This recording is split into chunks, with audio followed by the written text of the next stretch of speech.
Sen, interview naman sa group. Okay. Sen, mari po ba naming malaman bakit andito po kayo sa event na to?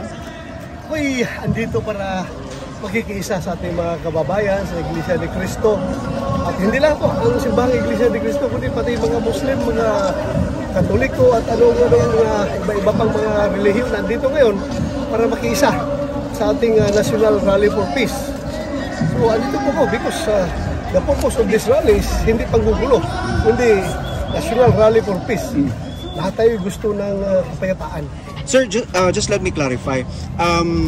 This is to show support sa pahayag ng ating Pangulo na huwag i-impeach si Vice President Sara Duterte. Correct, correct.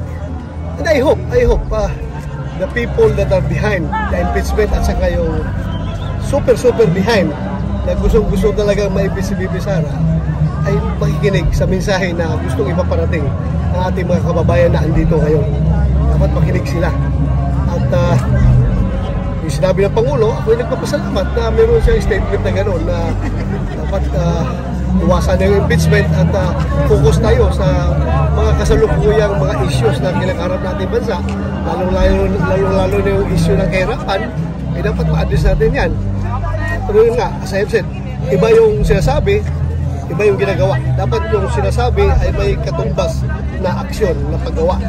So sana, coordinated yun.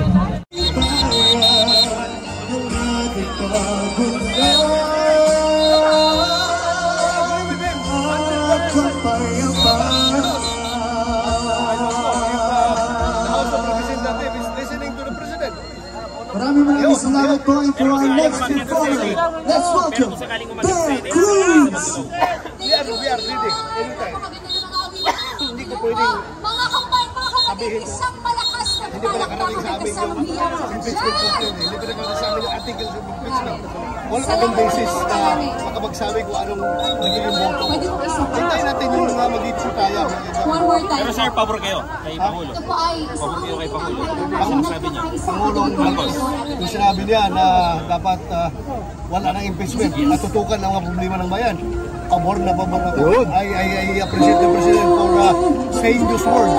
Pero alam mo, iba yung sinasabi, iba yung paggawa. Dapat yung pagsasabing salita na yon ay may kaukulang aksyon na gagawin. Diba? So dapat pareho ang sinasabi, pareho ang ginagawa. Okay sir, thank you sir.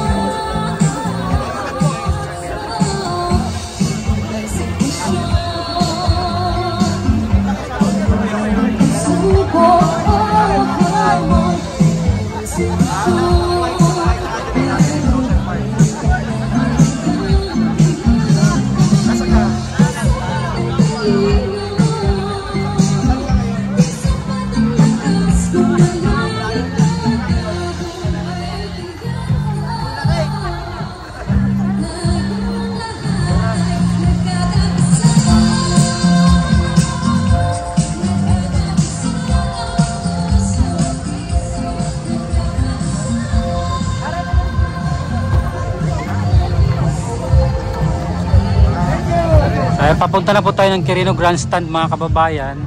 So dito nga po si Senador Bato. Dito po tayo dadaan sa may likod, sa may Kalaw.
Right.